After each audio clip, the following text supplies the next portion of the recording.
Are you waking up at 7 a.m. each morning, commuting half an hour to an hour to work each day, getting back home at 6 p.m. at night, laying out on the couch, throwing Netflix on the TV and ordering takeaway or Uber Eats, and then finding that you're doing that every day and looking forward to the weekend? And then that weekend passes so quickly that you're back into the cycle of working again. I clearly remember those days. When I was working in an accounting firm, my life felt like that at some points in time. We had very busy seasons at work, and it just felt like an endless grind. Now, in today's video, I'm going to be talking about creating financial freedom through property investing and getting to a level of financial abundance that gives you more choices.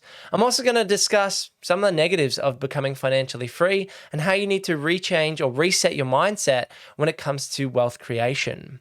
So, using my dad as an example, when we were kids, he worked so hard for our family. He would be the one getting up at 5:30 in the morning, having his breakfast, shooting off to work, an hour drive, coming back around 6 to 6:30 at night every day of the week. And he's done that for his entire working career.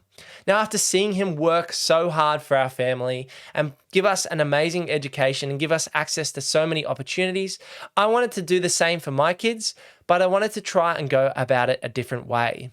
Thankfully, I have dad and mum as my mentors in property, and I've actually been able to learn a lot from their mistakes, God bless them, to build my own multi-million-dollar property portfolio and get access to more of these choices sooner. Rather than being 55 or 65, I've been able to get the access to these choices in my 20s. So how exactly do you create financial freedom through property investment? The blueprint is actually fairly simple. You need to build your asset base and then create cash flow. So building the asset base means finding capital growth, creating net worth, and creating equity on your balance sheet. So you need to buy properties with good growth potential. And that's generally in the short to mid term to create capital growth, and then use that capital growth to leverage, pull out equity, and buy the next investment property. And so this is exactly what Emily and I did. We purchased our first property in 2018. We knew it was in a blue chip area, only a few kilometers from Brisbane CBD, and we pushed our borrowing limit to go for the most capital growth location that we could afford. We also pulled another lever, which was value add potential. So we did cosmetic renovations on that property, and again, that boosted the value in a short space of time, allowed us to create equity faster, pull that money out and go and buy our next property purchase. Now, we did this again and again and again. And so we did this with the Baby Queenslander, which is a renovation series here on YouTube. We did it with the Triple Gable Queenslander, which is our own home. And we're now doing it again by raising the Triple Gable Queenslander, spending around $300,000 to $500,000, adding significant value and potentially doubling our spend in terms of creating equity. So if we're spending $400,000, we might create $800,000 worth of value in that property. Now, this all snowballs. So you need to start with the capital growth, and then once you've got the asset base, you need to start looking at transitioning to cash flow assets. Now, again, this is exactly what Emily and I did. Once we had the borrowing capacity and we'd acquired 3 capital growth assets, we were then moving to finding a higher cash flow asset. And that was our unit block purchase in Coffs Harbour. We were particularly looking at unit blocks with renovation potential because we wanted to pull those levers of renovation at some point in time. And we also like the idea of owning an entire unit block because you get economies of scale. And that's exactly what we found with our property purchase in Coffs Harbour. It's 5 dwellings on one site on around 1,000 square meters, and it cash flows really strongly. And as we pay down the debt, it's going to give us more choices. So that's all well and good. That's Emily and my journey. But what does this mean for you and your journey? At a high level, I think you need to build net worth and create equity, and then transition to that cash flow. The really exciting thing is you can actually find financial freedom throughout that journey, not actually at the end goal. You know, the end goal might be $100,000 passive income, but once you've acquired the cash flow and capital growth assets you need, you can already then start to make some more decisions in your life. And this is the phase that Emily and I are in at the moment. Let me explain that to you in real terms. Emily and I have built an asset base, and we currently have around $2 million of equity and around $3 million worth of debt. We've still got a lot of debt in our property portfolio, but buying the assets we needed to buy, knowing that they've got really good long-term growth potential and that they're cash flowing strongly in the short term, means that we can make different decisions in our life, knowing that that property portfolio is taken care of. A great example of that was once Emily and I had hit the $3 to $3.5 million mark in our property portfolio, I was able to start this business 2.5 years ago. We were able to branch out and take more risks and do things that we were very passionate about. Now, hopefully it's clear from the YouTube channel, but I'm passionate about property, hence the name Purpose Property, and I'm passionate about people. The name Purpose Property came from there's purpose with every property purchase, and there's purpose in the work that I do.